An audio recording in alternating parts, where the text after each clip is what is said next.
அடுத்தது single transaction மட்டும் கிடையாது. இந்த 10 lakhs லிமிட் அப்படிங்கிறது சிங்கிள் டிரான்சாக்ஷன் கிடையாது. ஒரு மாதத்தில் சீரீஸ் ஆஃப் டிரான்சாக்ஷன்ஸ், அவங்க டிஃப்ரெண்ட் டிரான்சாக்ஷன்ஸ் பண்ணுறாங்க. Total if it exceeds 10 lakhs, that should also be reported. All cash transactions in series which are less than 10 lakhs at a time but are integrated and total exceeds 10 lakhs in a month. அதாவது தனித்தனியாக அவங்க 1 லட்சம் 2 லட்சம் transaction பண்ணலாம். But total if it exceeds 10 lakhs, that should be reported to FIU. Reporting date பார்த்தீங்க அப்படின்னா, post office should submit CTR to division office on 3rd of every month, division office to circle office on 5th of every month, circle office to principal officer directorate on 8th of every month. நீங்கள் submit பண்ணல அப்படின்னா ஒன்றும் கிடையாது, நில் அப்படின்னு எடுத்துப்பாங்க. நாளைக்கு ஏதாவது டிஸ்கிரிபன்சி வந்தது அப்படின்னா please refer to PMLA Act where 10,000 to 1 lakh penalty will be levied for each such lapse. அடுத்தது suspicious transaction. What is suspicious transaction? STR report பார்க்கறதுக்கு முன்னாடி let us know what is suspicious transaction.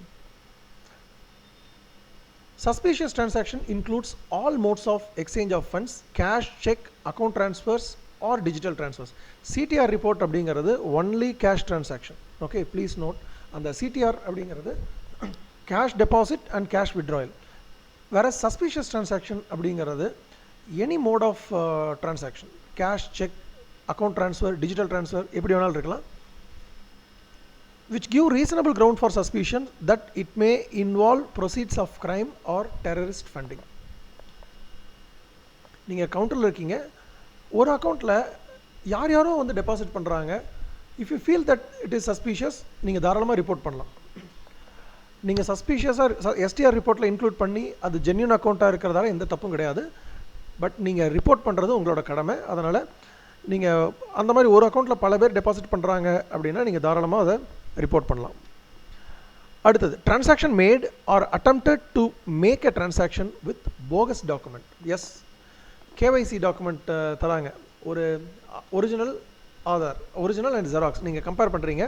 ஜெராக்ஸில் சில Photoshop பண்ணியிருக்காங்க. Then they are trying to make a bogus document. So அப்போது transactions made, whether made or attempted to make, நீங்கள் கண்டுபிடிச்சாலும் அதை report பண்ணலாம். அல்லது கண்டுபிடிக்காமல் அக்கௌண்ட் ஓப்பன் பண்ணிவிட்டு ஒரு 2-3 days கழித்து நீங்கள் கண்டுபிடிச்சிங்க அப்படின்னாலும் அதை கூட நீங்கள் STRல இருந்து நீங்கள் இன்க்ளூட் பண்ணிக்கலாம். Transaction made or attempted to make. Use of counterfeit currency notes for a transaction or attempt to exchange counterfeit currency note. உங்கள் கவுண்டரில் யாராவது டெபாசிட் பண்ணுறாங்க, ஒரு ஃபேக் நோட் கொடுத்துட்றாங்க. ஈவினிங் வந்து உங்கள் ட்ரெஷரர் கண்டுபிடிச்சி சொல்கிறாரு இந்த ஃபேக் நோட் வந்துருக்குன்னு. எந்த அக்கௌண்ட்லேருந்து வந்ததுன்னு உங்களால் தெரிஞ்சுது அப்படின்னா நீங்கள் கண்டிப்பாக அதை STR ரிப்போர்ட்டில் இன்க்ளூட் பண்ணணும். So customer has made a transaction with a counterfeit note அப்படிங்கிற ரிப்போர்ட்டை வந்து நீங்கள் கொடுக்கணும். சப்போஸ் நீங்கள் எண்ணும்போது ஒரு ஃபேக் நோட் நீங்கள் கண்டுபிடிச்சிட்டிங்க, இது ஃபேக் நோட் அப்படின்னு கண்டுபிடிச்சிட்டிங்க, டிரான்சாக்ஷன் கம்ப்ளீட் ஆகலை, அவர் சொல்கிறார் கொடுங்க நான் போய்க்கிறேன் அப்படின்னு சொல்லிட்டு வாங்கிக்கிறாரு. பட் ஸ்டில் நீங்கள் அவர் அட்டன் பண்ணதுனால அதை வந்து STRல இன்க்ளூட் பண்ணணும். Transaction made or attempt to make with counterfeit note. அடுத்தது transaction that appears to have no economic rationale or no bona fide purpose or unjustified complexity. ரொம்ப ரொம்ப முக்கியமான ஒரு இது. இப்போது ஒரு ஸ்டூடெண்ட், அந்த ஸ்டூடெண்ட்டோட அக்கௌண்ட்டில் லட்சக்கணக்கில் டெபாசிட் ஆகுது, லட்சக்கணக்கில் விட்ராயல் ஆகுது. ஸோ இது வந்து there is no bona fide purpose or economic rationale. அதனால் கண்டிப்பாக நீங்கள் அதை ரிப்போர்ட் பண்ணணும் இந்த மாதிரி டிரான்சாக்ஷன்ஸ். இப்போது உங்களுக்கு AML அலர்ட்ஸ் வருது, நீங்கள் பார்த்துருப்பீங்க. அது பின்னாடி டிஸ்கஸ் பண்ணுறோம், இந்த டாப்பிக்கில் பின்னாடி டிஸ்கஸ் பண்ணுறோம். AML அலர்ட்ஸ் வருது. சில அக்கௌண்ட்டுக்கெல்லாம் ஏன் வருது அப்படின்னு நமக்கு நிறைய பேருக்கு தெரியாது. ஏன் வருது அப்படின்னா, அக்கௌண்ட் ஓப்பன் பண்ணும்போது நீங்கள் சில இடத்துல வந்து மந்த்லி இன்கம் அப்படிங்கிற இடத்துல எல்லோரும் பை டிஃபால்ட்டாக 10,000 அப்படின்னு டைப் பண்ணிடுறோம். 10,000 அப்படின்னு டைப் பண்ணிவிட்டு அந்த அக்கௌண்ட்டில் பல லட்ச ரூபா டெபாசிட் ஆகும்போது, அவங்க ஜென்யூன் கஸ்டமராக இருப்பாங்க, பல லட்ச ரூபா டெபாசிட் ஆகும்போது இந்த இன்கம்க்கும் அந்த பேலன்ஸுக்கும் ஜஸ்டிஃபை ஆகலை அப்படின்னு சொல்லிட்டு கூட அலர்ட் வரும்.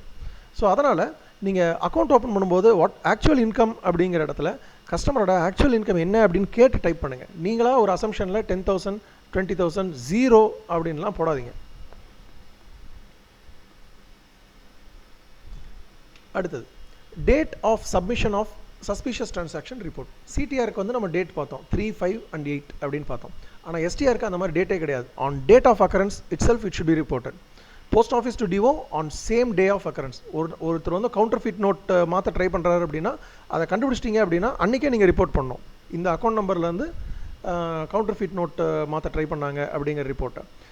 DO to circle office on same day of receipt, circle office to directorate on same day of receipt. உங்ககிட்ட இருந்த லெட்டர் கிடைக்கப்பட்ட அதே நாளில் அவங்க அடுத்த லெவலுக்கு ஃபார்வர்ட் பண்ணிடணும். Record keeping and preservation, of course not last but not the least, record keeping and preservation ரொம்ப ரொம்ப முக்கியமானது.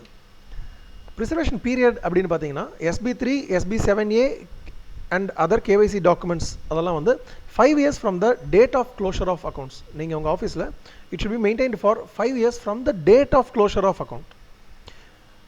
All purchase application along with KYC document should be preserved in your office for 5 years after discharge. Okay, of course நம்ம SBCO maintain பண்ணிக்கிறாங்க இந்த documents எல்லாம்.